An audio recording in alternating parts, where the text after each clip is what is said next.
ሰላም ውድ ተመልካቾቼ እንዴት ናችሁ? ደህና ናችሁ ወይ? እንግዲህ ዛሬ በጣም ምርጥ የሆነ ካቻፕ እሰራለሁኝ። በዚህ በተወደደ ካቻፕ ማን ይገዛል?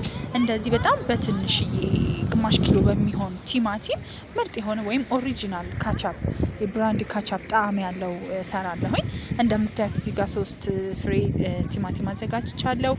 ቃሪያ አንድ አነስ ያለ ሽንኩርት ከትፌ እንደምታዩት ትንሽዬ ሽንኩርት እንዲሁም ደግሞ ቀይ ስር ለከለር ነው የምፈልገው ትንሽዬ 4 ፍሬ ነጭ ሽንኩርት አዘጋጅቻለሁ። በመጀመሪያ ቲማቲሜን እንደዚህ ከተፍ ከተፍ ጎረድ ጎረድ አደርገዋለሁኝ። እንዲ ጎረድ ጎረድ ማደርገው ለመቀቀል እንዲመቸኝና ስቀቅለው ቶሎ እንዲበስልልኝና ቶሎ እንዲቦካልኝ ይህን በመሰለ መልኩ ከትፈዋለሁኝ። ቃሪያዬንም ከትፋለሁኝ። ሽንኩርቱን ከትፍ ያለሁኝ።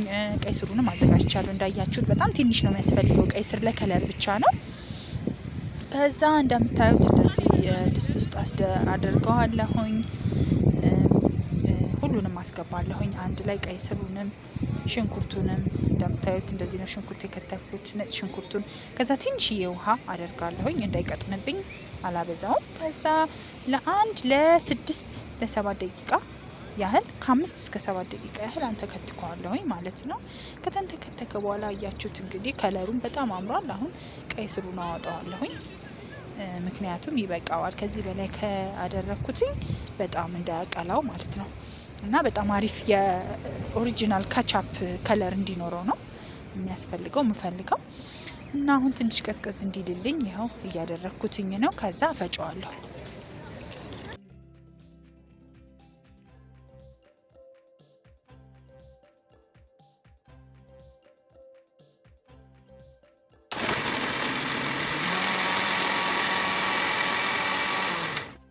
ከፈጨሁት በኋላ እንደምታዩት በማጥለያ አርጌ በደንብ አጠለዋለሁ ማለት ነው። ምክንያቱም አንዳንድ የቲማቲሙ ልጣጭ ስለሚኖር እንዲሁም ደግሞ ፍሬው ስለሚኖር እንዳይገባበት በደንብ እንደዚህ አርጌ አጠለዋለሁኝ። ሁሉንም የፈጨሁትን ይታዩ አያችሁት ያወጣሁትኝ ልጣጩን።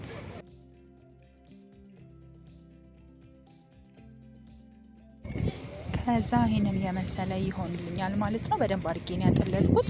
እንደምታዩት እዚህ ጋር የጨመርኩትኝ ፍርኖ ዱቄት በጣም ትንሽዬ ፍርኖ ዱቄት ነው።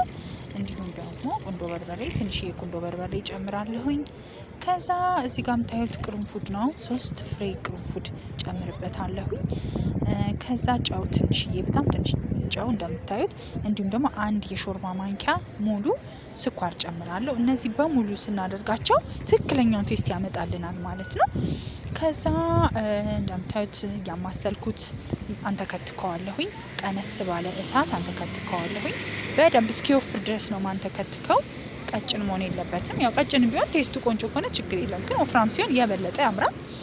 እና እንደምታዩት በደንብ አንተክትኬዋለሁ። አሁን ወፍሮልኛል። እንደምታዩት በደንብ ተንተክትኳል። አወጣዋለሁ። እንግዲህ ይህንን ይመስላል። አውጥቼዋለሁኝ። አሁን የሚያስፈልገው ምንድነው? ማስቀመጫ ነው ማለት ነው። ትንሽ ቀዝቀዝ እስኪልልኝ እየጠበቅኩትኝ ነው። ከዛም በኋላ ምንድነው ማድረገው? በፊት የገዛሁት ካቻፕ ነበር ያለቀ ማለት ነው። ወደዚህ እቃ ከገለበጥኩኝ በኋላ በፊት የገዛሁትኝ ካቻፕ እቃ ውስጥ አጥቤ በደንብ ታጥቦ ወደዛ ነው የምገለብጠው። በቃ ትክክለኛው ካቻፕ ወይም ደግሞ የተገዛውን ካቻፕ አስመስዬ መጠቀም ስለምፈልግ፣ እንዲሁም ደግሞ ለእናንተ ለማሳየት እንዴት ኦሪጂናሉ መስራት እንደምንችል እና አሁን እንግዲህ የበፊቱ ያለቀ ካቻፕ እቃ ውስጥ እየጨመርኩትኝ ነው። የሚገርመው ነገር አንድ በቃ በሱ ልክ ነው የሰራሁት። ራሱ ያው በሙሉ አንድ ካቻፕ ነው።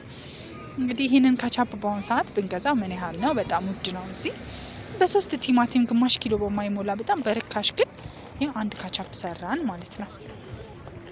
ስለዚህ በተወደደ ካቻፕ ከምገዛ ብሰራ እንደዚህ ቀላል ሙያው እያለኝ ችሎታው እያለኝ ማለት ነው። ስለዚህ በጣም ቀላል ነው። እንደዚህ መስራት እንችላለን። እንደምታዩት በጣም ነው የሚያምረው። አያችሁት? በቃ ትክክለኛ ኦሪጂናሉ ካቻፕ ነው። ቴስቱም እንደዛ ነው። ምክንያቱም ያደረኳቸው ነገሮች የራሱን ቴስት እንዲያመጣ ነው አድርጌ ያደረኩትኝ። አሁን ደግሞ እስቲ እንክፈተውና በቃ ላይ እናርገውና ላሳያችሁ።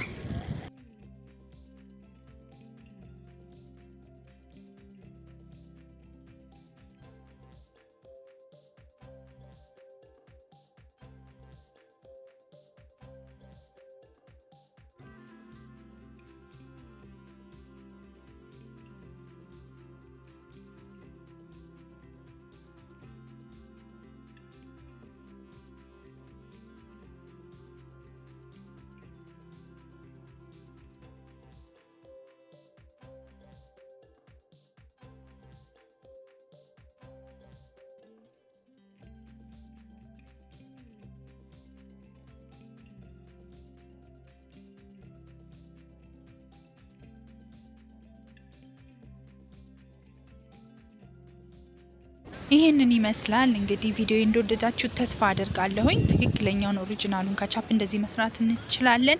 ከወደዳችሁት ላይክ አድርጉ። ሀሳብ አስተያየት ካላችሁ ኮሜንት አድርጉልኝ። ሰብስክራይብ ያላደረጋችሁ ሰብስክራይብ አድርጉ። ቻው